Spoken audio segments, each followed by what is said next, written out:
to record. Okay, good morning, everybody. This is our last session. This is week 8, which is crazy. I know. I'm like, this is insane. It's gone by really fast. It's been one of my favorite training sessions I've ever done. And I mean, I've personally enjoyed it so much because honestly, this book, it's been such a gift to be able to read the book for myself, but then to teach it to you and pass on the information to you guys has just helped me learn so much. And I'm thrilled. Last night on the Manager and Above group, we actually had a 30-minute session with Mary Christensen live, the woman who wrote this book. Yeah.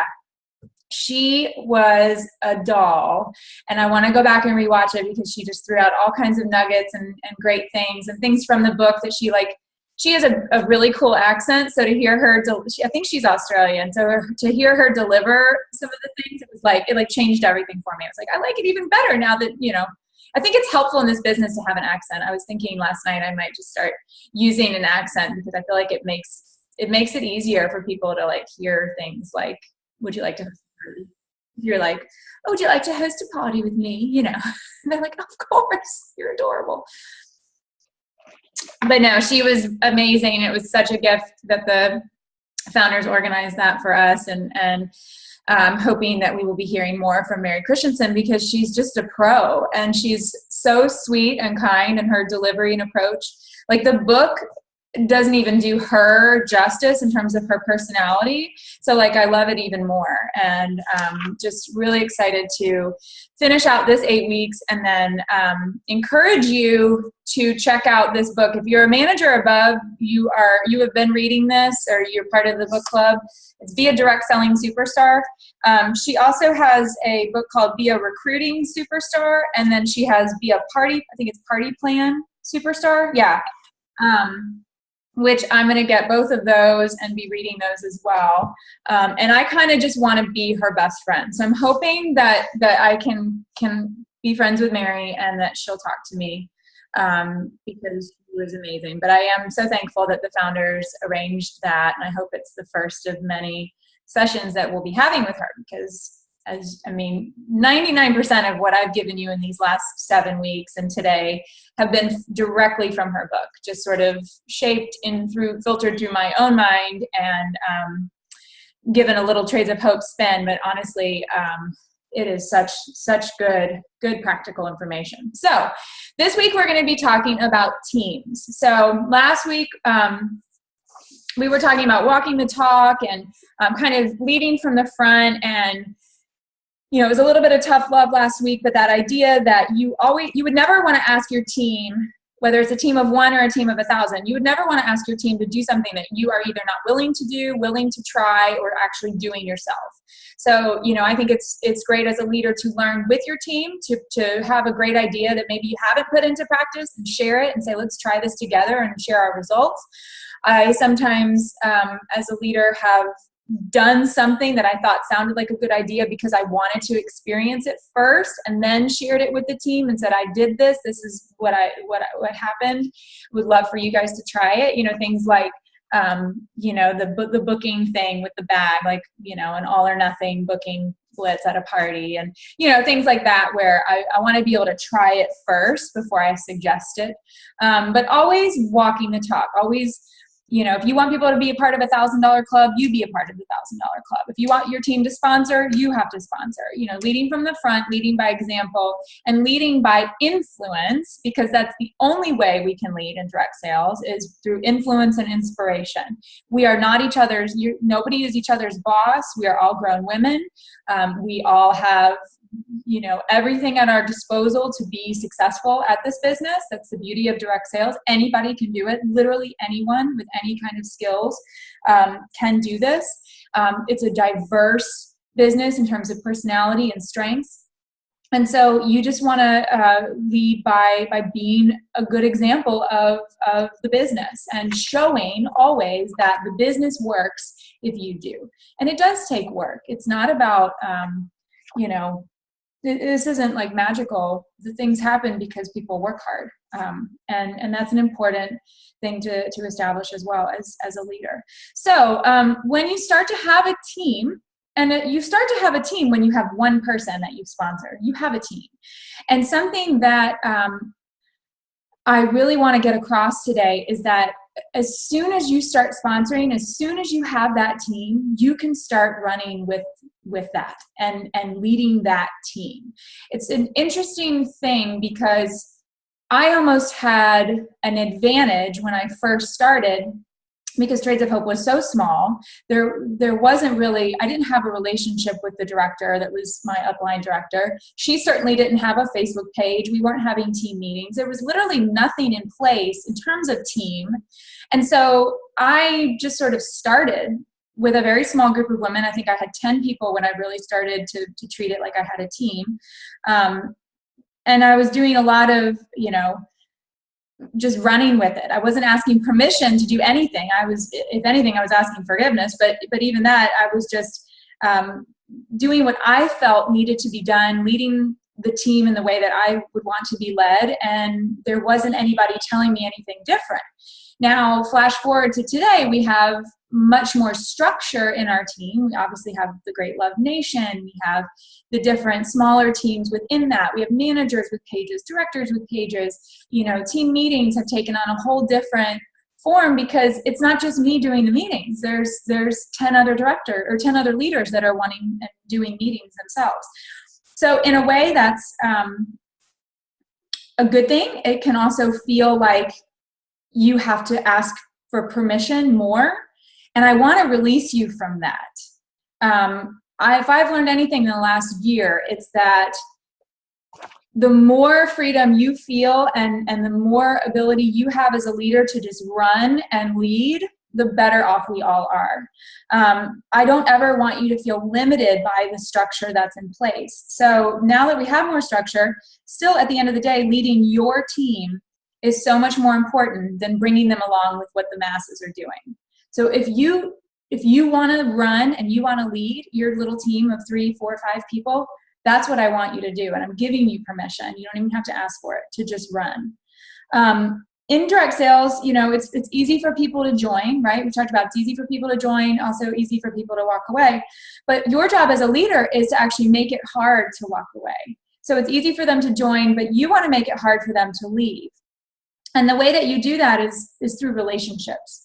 And the reason people join this team or join Trades of Hope and the company will ultimately not be the reason that they stay long term. It will be you and your relationship with them. The closer that you are with your teammates, the longer they will stay and the harder they will work.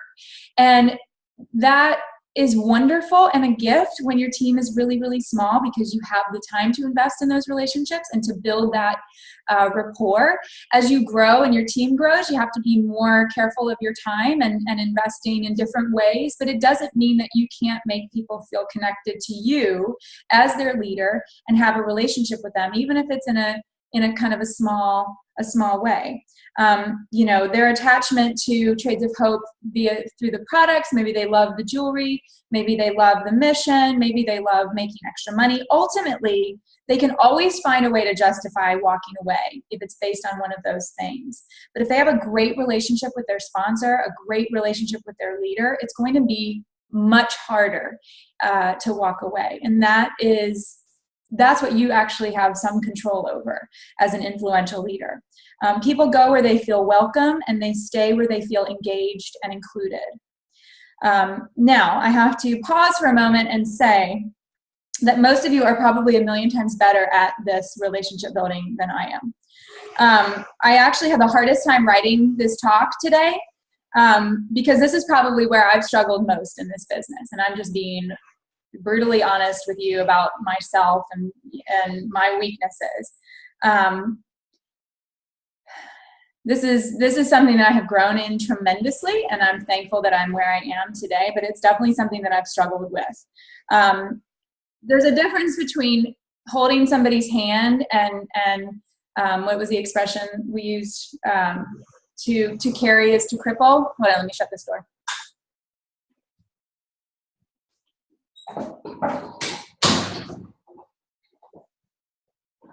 But that doesn't mean being completely hands off with somebody. And in my mind, because my personality is very strong in terms of independence. I've always been like, you know, I'd rather do the job myself than let other people do it. I'm the one that could do it best. I mean, you know, that type. It's probably not like a shock that I'm that way.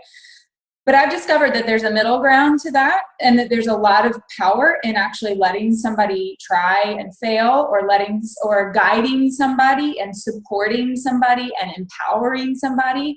It's not the same thing as holding somebody's hand. My introverted nature is painfully real. I hit a plateau, I've realized, in terms of like making friends. Like when I was in high school, I had a great group of friends. And that was where I kind of peaked in terms of my friend making skills. I wasn't as good at it in college. I wasn't as good at it in grown-up life. And I just lost more and more skills in those girlfriend relationship skills the older I got. And then I went into a job and a career that, you know, being a high school teacher, I'll tell you, it's kind of like Mean Girls amongst the faculty, like, except it's like little cliques of teachers, and you're friends with your friends. And when new people come in, I was never the person to be welcoming to a new teacher. I would never like give up my seat at the table, literally my seat at the table. Like that's my seat. Like if somebody was sitting in my seat at the lunch table, it was like, why is she sitting in my seat? Like that's kind of where I came from foundationally. And so that's why this part of the business has been really hard for me. And I've had to learn and relearn how to be friendly to people and build relationships based on small talk, based on asking questions, being engaged with people, and really genuinely developing a sense of curiosity. So hopefully you are not as extreme as I was, but if you are, there is hope. So no matter where you are along that spectrum, maybe you're an amazing girlfriend person, and that's awesome. That will help you in a huge way.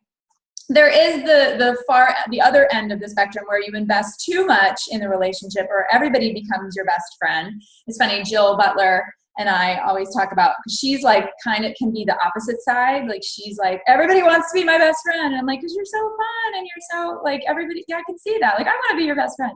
And so, but she's like, I don't want best friends. But nobody wants to be my best friend. So it's like, we're like the opposite.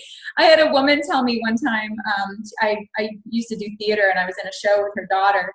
And so I got to know her mom, and she came by. This is back when I was teaching, and we were just chit-chatting, and she made the comment to me. She said, well, you're not exactly the kind of person that somebody would call up to go grab a drink. Like, she said that to me, and I was like, oh, I'm not? Like, so that's kind of where I'm coming from with that. You know, like that stuck with me. That was probably 7 years ago that she made that comment, and I'm like, oh, I want to be somebody that somebody would call to go have a drink with. I hope. I want people to want to be my best friends. But that skill, and that's why I'm telling you all of this, because I lacked so much in that skill area that if I can do it, you can do it. If I can learn to build relationships with people, help people feel engaged and connected to me and want to stay and be part of this team because they feel loved, then you can. And for me, it's wonderful. It's so much more rewarding now, because I have this, I actually now crave relationships and engagement and conversation, and things that used to like really make me uncomfortable, I really enjoy. And I cannot stress how significant it is. I've switched my mindset a while ago about investing small. I used to always think about the team as like one big picture, and I had to do things that impacted the entire team. And I was very much about like the large group, but almost to the detriment of those small individual relationships. But honestly, at the end of the day, it's those small individual relationships that get you where you want to go in your business. Because like I've said before, every big promotion, no matter how big it is, national executive director, it always comes down to one person, one branch, 3 people in a little branch that need to get $80 each in sales at the end of a month. I mean, and we're talking about the biggest promotion you can have, always comes down to those small relationships. So it is never going to be a detriment to your business to invest in small individual relationships, one-on-one. And so when your team is small, you have the gift of time to invest in those relationships, because you want to make people feel engaged and included, because that's what makes people want to stay. It's not the product, it's not the mission, it's not the money. It ultimately is you. Couple years ago, at kind of a pivotal point in my leadership growth, I got a very good lesson from our former trainer, Marianne. I always, at the beginning of every month, I would kind of hit this like wall of anxiety, like on the first or second of the month. And I still have a hard time at the beginning of the month. I always feel like on October 1st, I was like, oh my gosh, I'm immediately behind. Like I'm always like, wait, I need like a day between the last day of the month and the first day of the month. But at the beginning of the month, I used to, this was like prior to promoting Beyond Director. So, but I would immediately get like frantic about like, nobody's working, nobody's doing anything. What is everybody going to do this month? Like, and I would get like this like anxiety and like almost like annoyance with the team, like just on the first day, like nobody's working as hard as me, nobody, and Marianne was like, Erin, like, first of all, stop.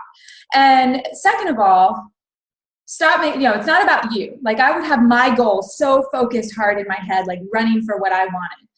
And it was like such the wrong way to start off my month and think about, because it's really about finding joy in other people's success. And your first joy, the first thing that you should think about at the beginning of a month is what does Denise want this month? What does Thecla want this month? How I can't wait to talk to Ryan about what she wants this month.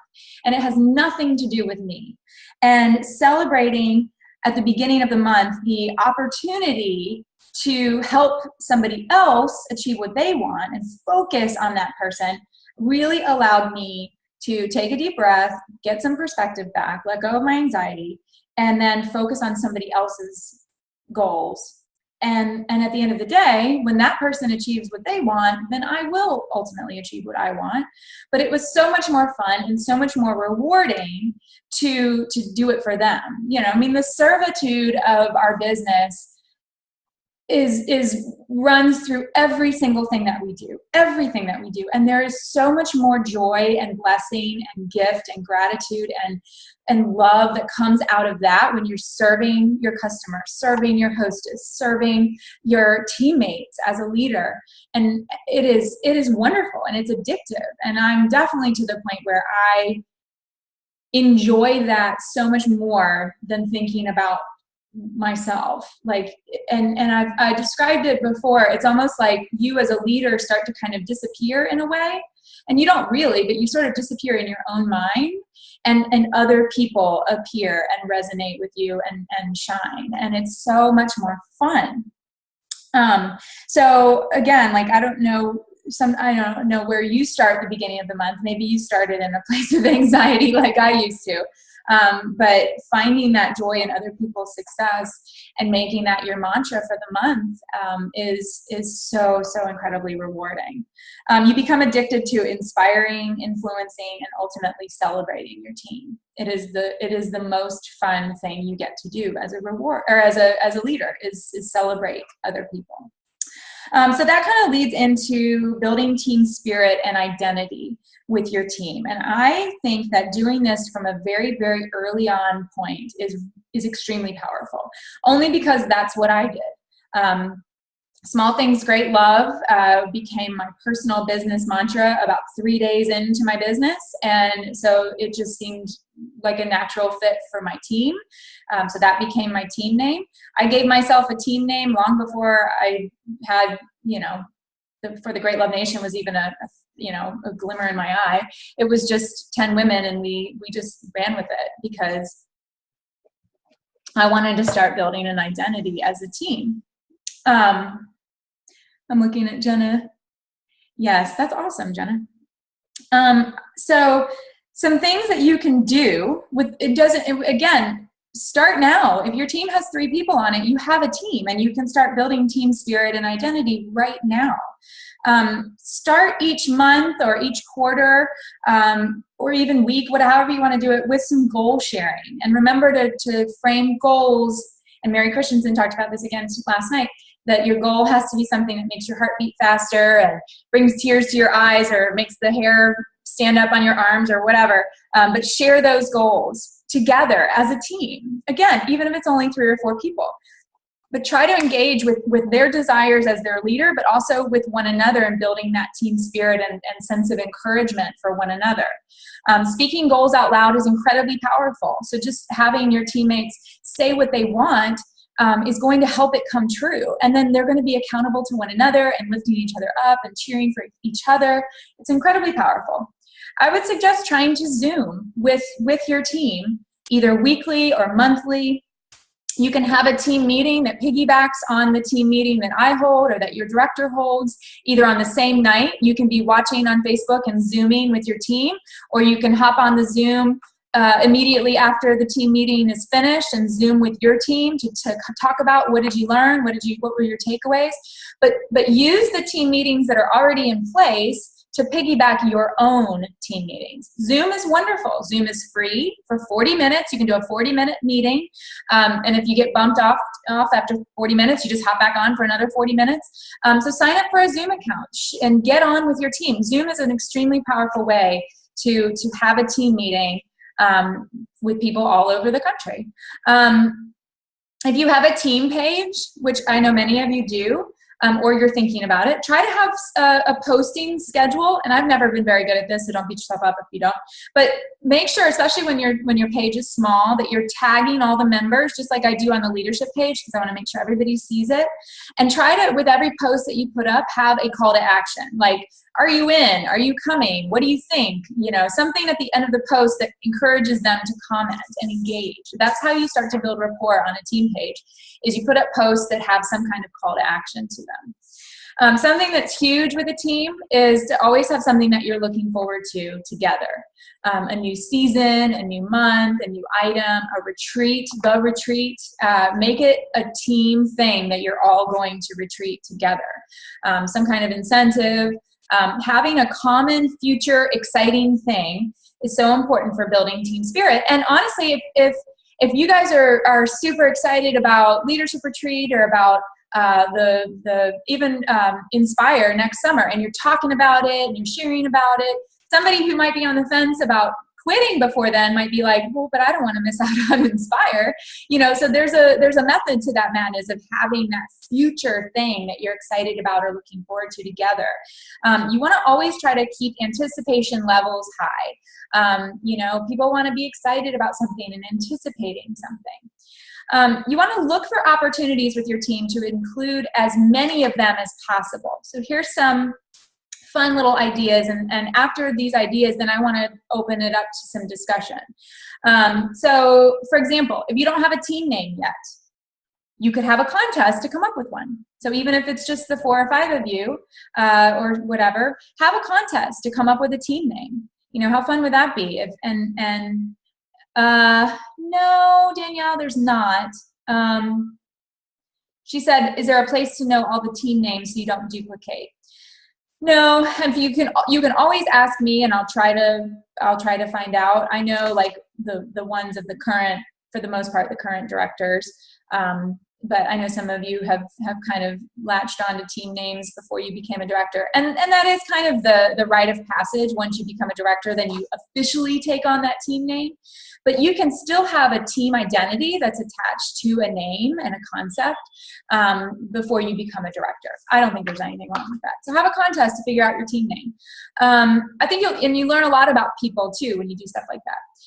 Another fun idea was have a everybody parties night. And I think I've never done this, but I think this would be so cool. So like pick a date that's far enough in advance, like November 17th or whatever, like a date that's like a month away, and say, everybody try to book a party on this date And so how fun to know that all of your team is at a party on the same night, and then you come back to your message thread, or you come back and you even Zoom afterwards, and you get to talk about how your party went, the good, the bad, the crazy, oh, this happened, you can celebrate the successes, you can talk through the struggles, what went well, what didn't go well.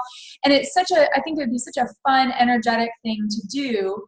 And again, like, you're booking a party, you're teaching, it's a teachable moment in terms of booking strategies. You're making sure that everybody's prepared for that party. They know that they're going to get future bookings. How many bookings did you get? Did you meet any potential CEs? You can all kind of talk through those things in an immediate case example. So everybody parties night. I think that would be really fun. If you have local teammates, try to find a vendor event to do together. Even if you have a team of like 4 or 5, all go to some, farmers market, vendor event in the fall, do it all together. So it's not necessarily about the sales or the bookings. It's about an event that you're doing together. You can learn, each other's elevator speech. You can, just make it an outing where you do the event, you have great company, you're bonding, look for those opportunities. Work for a community cause together. This has always been something I've tried to weave into team things. One of our first team Christmas parties, we brought donations for a local women's shelter, and it was really cool. We learned a little bit about the organization, and we all brought donations to the Christmas party together. Maybe you want to go to a soup kitchen together this for Thanksgiving, or do a Feeding Children Everywhere as a team. I don't know if you guys have those. I'm sure you have the Feeding Children Everywhere in your area. Those are really, really fun events, and it would be a super cool thing to do as a team. But that collective, like, working together for the common good and being together is really fun. Even like adopting a local charity or like a nursing home or a children's hospital, at your team meeting, make cards, write out cards for people at a local nursing home, just cool things like that. Have booking blitzes. Again, if your team has 3 people on it, you can have a booking blitz together and and cheer each other on. They're super fun with small teams, and you want to reward all the efforts that are put forth. Every time somebody makes 10 calls, they get entered to win whatever the prize is. Booking blitzes are wonderful, and they're fun to do together. Anytime you have an opportunity to do something that's a collective energy focused on one activity, it's really fun. You want to highlight and share the spotlight with other women on your team too. So notice and pay attention to the things that other people are doing that somebody else might learn from. I try to do this all the time. I'm pretty good at it. But like when Beth Lukehart, I noticed that she was using the legacy event at the beginning of this year and doing a really great job of inviting people and being really consistent with it. I asked her to make that video because I knew that other people would benefit from hearing from Beth, but I also knew that it would be good for Beth. And I knew that she was a rising leader, and I wanted to encourage her and give her that confidence. Anytime you see somebody on your team doing something that you're like, hey, that's cool, I'm going to ask her to share on our next Zoom meeting about that, or I'm going to ask her to make a little video about that and share with the team. Anytime you can highlight or lift somebody up like that, spotlight another leader, it's awesome. It's really wonderful. You want to just ask yourself, what kind of team do I want to be on, and create that team. What type of leader do I want to be, and be that leader. But don't worry about asking permission. Engage your team from this moment, no matter how small they are. And then a couple of things just before we start talking about it. Don't give away the farm, okay? So you are running a business, so don't feel like you have to give $100 gift card for every booking blitz. Don't feel like you have to, it shouldn't be about you.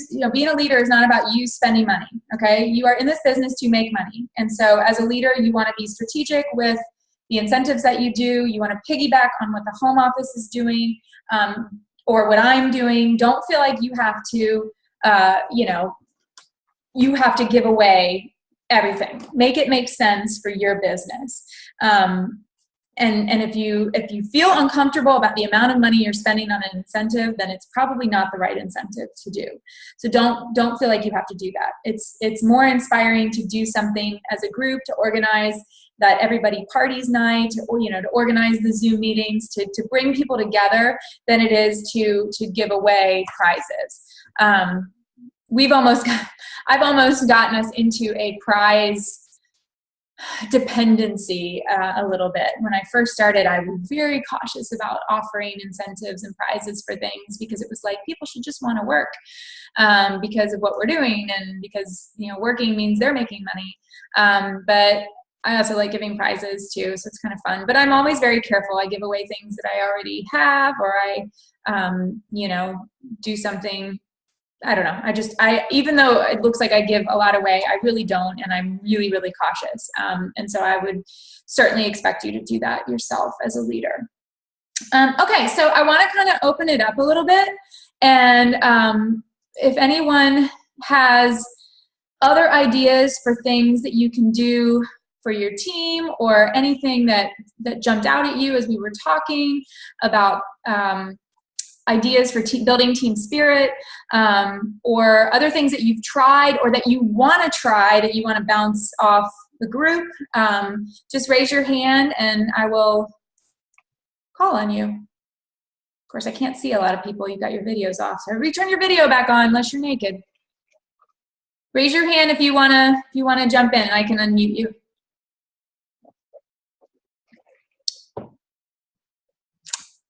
Or the call will end. Come on. Hello. Go ahead, Thecla. Go ahead. Everyone. It's not about doing, it's more of a question that I have. How do you, because I know in previous meetings you said our role is to inspire people, and sometimes though I feel that because for example, I like to have many parties in my calendar because that's what I like to do.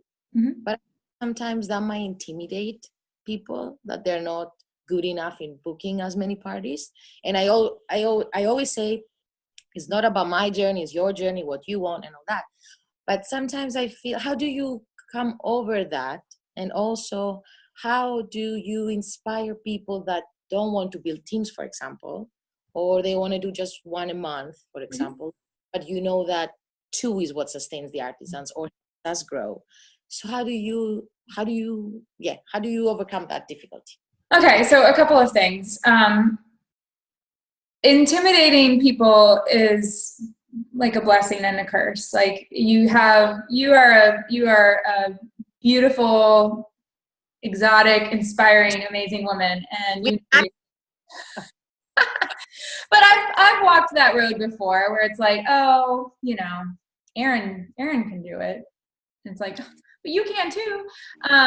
So as far as like the booking thing, I just always make it really clear that this is the choice that I'm making for my business. I'm choosing to do 4, 6, 8 parties this month, but that doesn't have to be your choice. And you never want to make somebody feel bad because they're choosing to do 1 or 2 parties. That's awesome. You want to celebrate whatever somebody is choosing to do, because this business, direct sales, is all about having the choice to do exactly what you want to do. And so not that you are making them feel bad about it, but maybe even just celebrating their choice to do 1 party. That is awesome. I'm so excited you're doing a party this month. You want to talk about hostess coaching so we can make sure that it is an awesome party, like offering to support whatever it is that they're wanting to do. And something else that Mary Christensen says, which is so true, is that at any point, somebody can decide that they want to do more with this business. At any point, they can decide they want to do less, but at any point, they could say, you know what? I've been going to Thecla's Zoom meetings for a while, and she talks about how she does 4 or 5 parties a month, and, I think I want to actually try doing that. And then they make the decision to do it. And that can happen at any point, at any moment. And so you always want to make them feel good about what they are doing, and then they may one day decide to do more, and that's awesome. And you want to be ready to support that decision. You don't want to ever, it's like, what's the worst thing your kids, like I know my kid, and as a child myself, like my son Barrett the worst possible thing that he could feel is disappointment from me, right? Like that. And I hate feeling like I'm disappointing people. And so knowing that, I would never, ever, ever want to make a teammate feel like I was disappointed in them. Like, so, and again, not that you're doing that, but that's the cautionary tale. Like, that's where you never want to go with somebody, is because just because you're making the choice to do your business one way, everybody has the freedom and flexibility of choice to do their business any way they want to do it. And so, but the skills are the same, you know. So you're having a meeting, you're talking about booking, sponsoring, selling, continuing education. That's our business. So it doesn't matter what size or even that if they don't want to sponsor, I didn't want to sponsor. I didn't want to build a team for almost a year. And I decided one day that it actually made sense. So anybody can change at any point and decide that they want to go in a different direction with their business. And so I think our job as leaders is just to continue to encourage and celebrate the things that they are achieving, because if it's what they want to achieve, then that's what we want them, then that's what we want to celebrate. Great. Thank you. Yeah. Does that help? It does. It's just sometimes I feel, and I've talked to you about this before, I don't want to pressure people, and I don't want to people. I feel that maybe I'm on the other side. You know what I mean? I have to find the balance between encouraging what they want and yes, the balance, because sometimes I just don't, because I don't want to pressure them, I don't encourage them enough. You know what I mean? So I have that perfect balance between encouraging enough to do what they want without being intimidating. Yeah. I mean, you know, with everything I've done, I've dialed it back and I've found more success with it. And so, you know, instead of making suggestions for somebody before they even ask for them, I just wait until they say something. And I've learned to be okay with that. It used to bother me and like make me kind of impatient. And I've realized that I'm never going to get anywhere with somebody if I'm being impatient or I'm making them feel guilty or bad or that they disappointed me. And so I'm just like, hey, what are you excited about this week? And if they're like, oh, nothing, I'm like, oh, okay, have a good day. You know, or if they're like, oh, I have my first party in 6 months on Friday. Oh my gosh, that's amazing. Holy cow. You know, how many people are coming? And then they're like, oh, 2. Okay, cool. You know, I mean, it is what it is. You know, you wait for them to give you the information and they'll tell you what they're excited about. And then you just be excited about the same things. Even if you're like, you just have to not do that. Thank you. I'll mute myself. Okay. Anybody else? Team stuff that you've tried that has worked, or team stuff that you want to try, but you're like, I don't know. I can say something. Yeah. Oh. Go ahead, Emma. Oh, okay. I don't know who was first. You can go, Denise. No, everybody's so nice. We're like, oh, you go. No, you go. All right, Denise, you go. I just want to echo, I think it was like the week that you talked about having your, like your, you know, that thing that makes your heart soar. As far as building team spirit, like, I think it was Thekla, or I can't remember actually who started a chat after that. Like, we just started talking about it and it was like, oh, I love this. It's really like, you know, connecting better with people. I love that. I really appreciated this talk because I'm really needing to build, I think, team spirit and really running with, this is my team, and I need to like build more team excitement. I feel a little disjointed with my team. So yeah, I love these ideas, and you know, I want to start implementing some of them and building that. I mean, I did hit ACE. You know, I hit my lifetime rank last month. And so, you know, not because I'm doing this great job. Oh, stop. Buzz. Yeah, buzz. No negative self-talk. Yeah, but I want to, I want to do a better job with that. So I'm really going to focus on that, you know, when I come back from Haiti, and also focus more on adding more people to my team and really seeing the value in that. And I do have to go because I have a hostess coaching meeting. I'm trying to get all that done before Haiti for my October and November hostesses. So yeah, I just want to make sure this part was recorded so that I can come back and listen to the rest of it. I love this talking part. Yeah. Yeah. Have a good meeting. I'm going to talk about you when you hang up. Okay. No, I was going to say that because Denise is going to Haiti, she has a really special and unique opportunity to build some team spirit related to her trip. So I just want to encourage you, Denise, to start a message feed if you don't already have one with your team and be sharing with them and making them feel a part of your trip. That's a big deal. Yeah. Make them feel Awesome. like Thank you for that, Erin. All right. Have a good day, everybody. Emma. Okay, can you hear me? Yep.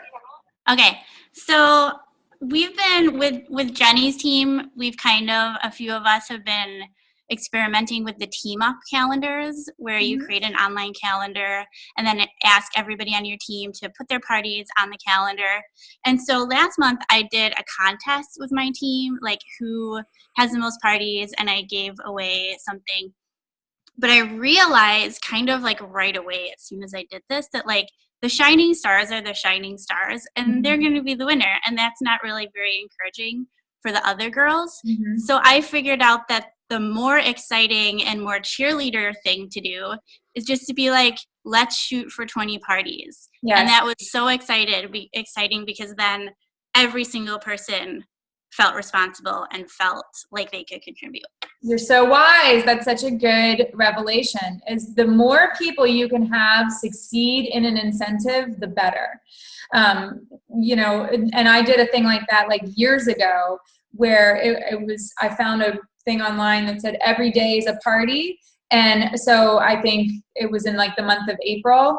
And so there were 30 days, however many days there are. So it was a month that had 30 days. So I'm as a team, let's have 30 parties this month. And so same thing, it gave a chance for everybody to be engaged. Some people did 4, some people did 6, some people did 1, but let's make that a team goal. And that way, yes, no matter, that's the message of Trades of Hope, that every sale matters. Every little part of the greater whole is important, and you always want to make people feel valuable for their contribution, not that I didn't do enough or yes, deflated by the fact that the superstar, the person that, because there are just people that do more parties, and there are people that want, even the $1,000 club. For some people, they have $1,000 in sales, without leaving the house. It's such an easy thing. For some people, that is a big number, and it takes a lot of hard work. And so you don't want anybody to, you want to celebrate as many people as possible. So that's awesome. And I love that. I think that's a great team incentive. And you can gauge, anybody could do that. If you have 4 people on your team, you could say, let's shoot for 10 parties this month as a team, so you can gauge that number based on the number of people that you have, and then celebrate, give one gift or one thing, even if it's one mama kit. A mama kit is $7. You can do, I'm going to donate a mama kit if we do 10 parties this month as a team. You can do something like that. A dozen chicks, I think, from Samaritan's Purse is what, $12 or something, or $14. So, you can find something like that would be really fun. I love that, Emma. Thank you. Thank you for sharing that. Sabrina, you were raising your hand. 2-year-old just started whining too, so I warn you now. But yeah, to kind of piggyback on what you're saying, and I think Marie commented in the chat about building the relationships with the people on your team, because there are some people who are super motivated by being recognized, and you've got those people who want to be the best. So you I find there's a couple people that really, that stuff inspires them. So if you're always just doing a team thing and that one person doesn't have a chance to get recognized, then that person might lose their motivation. So the understanding what motivates everybody is, it's something I learned just being in management, and it's in my management life, it was exhausting. In this life, it's actually enjoyable because, you're just you want to get to know your customers and your hostesses. If you're investing in getting to know your CEs, then you sort of know what motivates them, because some people want the recognition and they like to be the best. So you have to kind of find that out so that you can come up with ideas to make them feel, motivated. And something that's fun and easy to do with your team is do a little, find a little survey online, like the love languages survey or something like that, and share it with your team, have everybody take it, and then share their results, or take a little DISC profile quiz. The directors get really deep into the DISC profile, and the whole home team has done it. It's a personality test, and it's very revealing about how you function, even like the speed that you move in decision making in life. Some people move very fast, some people are slower, some people are, and it's, it helps you understand who you are, and then also understand who you're talking to when you're talking to your teammates. So yeah, I think that understanding what motivates your team and trying to touch on those different elements, it is fun, and that's been a growth area for me, where, because it used to kind of bug me. It's like, come on, like, can't you just be like self-motivated and like, don't you just want to do this? Like, but not everybody's like that. Most people are not like that. And so it's really rewarding as a leader to figure out what makes your team tick, and when you hit the right chord and you start to get really good at it, and you're like, oh man, so many people participated in this. That was really fun. And, you start to get better at just like, the ideas just kind of pop up, and this is gonna be good. But it wasn't, it's a process. So yeah, something like that, and understanding what motivates your team is really important. Thank you, Sabrina. That was very helpful. Anybody else want to ask a question or share something that you've done that's worked really well? Yeah, Marie was talking about getting people together for a girls' night. This is not something I'm very good at, but it's awesome. Marie is a girl's girl. Everybody wants to be friends with Marie. Everybody wants to be Marie's best friend. She doesn't have that problem. But Tracy Warren and I were talking about this, like some of the coolest, like I would love to be able to do like a big achievement incentive of like taking a big group of people to like a hotel for a night, like going to a resort and spending the night together, or like some kind of trip sort of thing, like, an overnight thing. But we're so spread out, it'd be really hard to do that. But like, if you have a local team, or you have, a couple of people, I know Donna just got together with one of her local girls the other night, like that's awesome. Anytime you can do stuff like that, especially if it's just social. Again, I'm not as good at just making something social. I'm always like, we're going to be training. But that's why nobody wants to be my friend. I'm like, what are we learning about? I'm like, can we just have a drink? I'm like, no. But I've gotten better at that. I've loosened up. I was actually excited to go to director's retreat and have free time. Holly was like, are you sure you're okay with free time? I'm like, yes, bonding time is fine. We can bond. Because I realize the value in that. And some people are naturally really, really good at that. But bonding time is important. It's not a waste of time. Anybody else? Okay, we ran long, but this was our last call. Oh my gosh. So I'm going to be, we're going to be kind of taking a week this week to obviously reflect on team spirit things. I'm going to put the recording up and hopefully get some more ideas of fun things and things you've discovered. Maybe if you find one of those quizzes, you can post it so somebody can use it with their team. So we'll create a nice little resource discussion post in the leadership group. And then next week is like an off week, I'm going to be kind of regrouping and rebuilding the next 8-week session and sharing with you guys the plan. It's not fully formed yet, but I will be starting with a new group of leaders, and some of you have been part of this group that has changed from the original aspiring manager group into the summer accountability. Now we've done this. I'm going to keep this group open. I'm not sure exactly how I'm going to use it, but then the next 8 weeks of leadership it's going to be a separate Facebook group. So with new people, but I want to talk to you guys about that because I'm not like disappearing, and I want to see if maybe there's a master class or something that we could take to the next level for somebody, for people that would want to continue. So more to come on that. Thank you guys for your commitment, for being here, being live, watching the recordings. It has been a tremendous series for me to present, and I hope that it's been helpful to you guys in your businesses. It's been a ton of information, but I feel really passionate about everything that I've shared, and everything that I've seen you guys share about and talk about and reflect on has been awesome. So we're not finished, but we're finished with this one. So see you guys. Have a wonderful day, and I will see you on Facebook.